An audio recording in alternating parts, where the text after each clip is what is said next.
the U.S. government through USAID used Politico to go after gamers for resisting woke ideologies in gaming. This is breaking news, guys. This is breaking news. This is remarkable. This entire time, they've been calling us, oh, you guys are just sexist conspiracy theorists. But none of this is true. Well, it turns out it actually is true.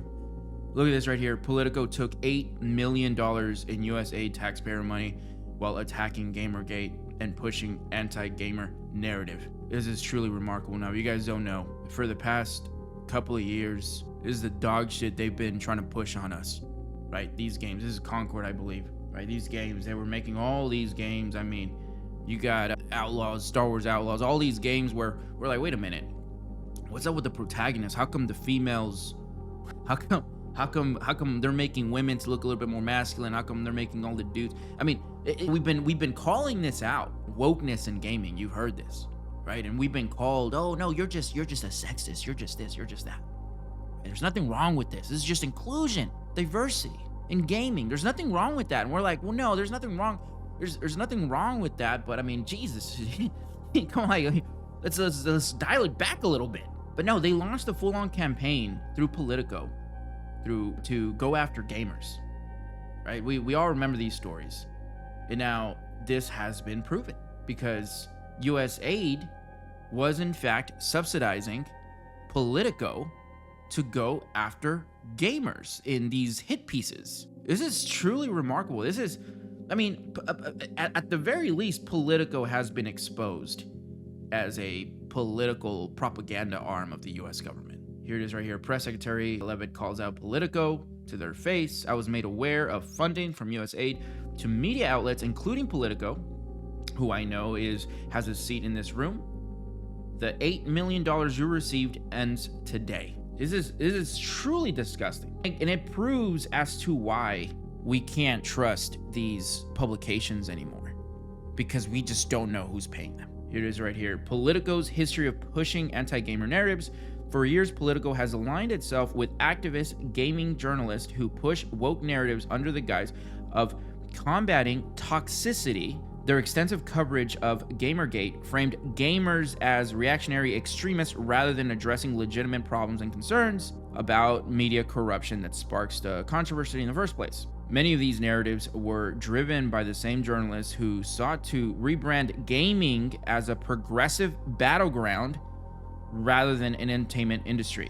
Political financial ties to the government now raises concerns about whether these narratives were shaped, at least in part, by taxpayer-funded initiatives. So here are some of the dollars given out. Politico isn't alone in taking taxpayer money. According to USAspending.gov, other media outlets received government funds, including the Associated Press, Reuters, New York Times. And see, it raises the question if, in fact, the government at the time, which was under Biden, well, under the people that were handling Biden, if they were, in fact, using these publications to push out their narratives. And when we have to ask this question in the first place, that compromises their integrity. I mean, we gamers, we're calling out obvious bullshit with these games, and it's not just games. I'm wondering as Doge digs deeper if we're gonna find that it was also in movies and TV shows, because there definitely was a very intentional shift when it came to the entertainment that we consume to push out these ideologies on gamers and on kids with movies and on everyone. And this entire time, I think most people thought, oh, this has to be some sort of foreign entity that's paying for all of this. But in fact, it's looking like, at the very least, the US government at the time, under the Biden administration, was complicit in pushing out these ideologies, right? I mean, because that has been the goal with these video games. Star Wars Outlaws, Concord. It has been, they wanted to reshape the gaming industry and make it into an instrument to push out woke ideologies. I mean, Dragon Age. There's an entire scene in that new Dragon Age of Elgard where this dragon hybrid character comes out as non-binary. Why the hell was that included in the game? These people, bro, I'm telling you, these people are sick individuals. I mean, they're using our entertainment to try and reshape society. And that's I mean, that's what this channel really has become. It's become a way to combat that and expose that. And I was getting to the point where, like, man, dude, maybe it's all in my head. And it's like, no, bro, it's not. It's very obvious. And in fact, now we're seeing, at the very least, one of the parties complicit in pushing out these ideologies. And it raises the question, now that we have a new administration, now that we have Elon Musk and Doge severing ties with these publications, stopping the flow of funds, are we going to see a shift back to normal? I certainly hope so. I truly do. I don't want to worry about seeing some weird shit in games when I'm just trying to enjoy them, or on TV or on movies and things like that. It has to stop. And at the very least, now we know that some of these publications, Politico, for example, are not going to get the funding to do this. And here's the thing. I remember seeing something on the Joe Rogan podcast where Mark Zuckerberg exposed the Biden administration at the time of using their political power to influence Facebook at the time, with stopping certain memes, certain talking narratives, censoring people, essentially. They were doing this for political means. It raises the question, did they do the same thing with Politico?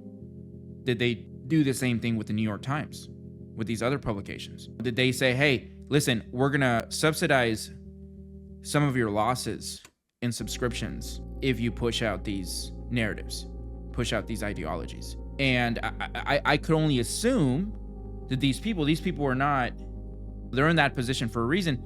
They must have known that if they pushed out those ideologies, those very biased narratives, that they were going to lose subscriptions. But they didn't need to worry about that because they were going to have USAID subsidize those losses. Essentially, it was an easy win. And if that is in fact the case, then that is truly disgusting. And that is more of a reason as to why most people with common sense have turned towards new media rather than this weird shit. And also, that's why these YouTube channels are getting so many views, like Neurotic and Critical Drinker and Yellow Flash. All these people, we're getting more views because people trust us more than these idiots. And it's truly sad.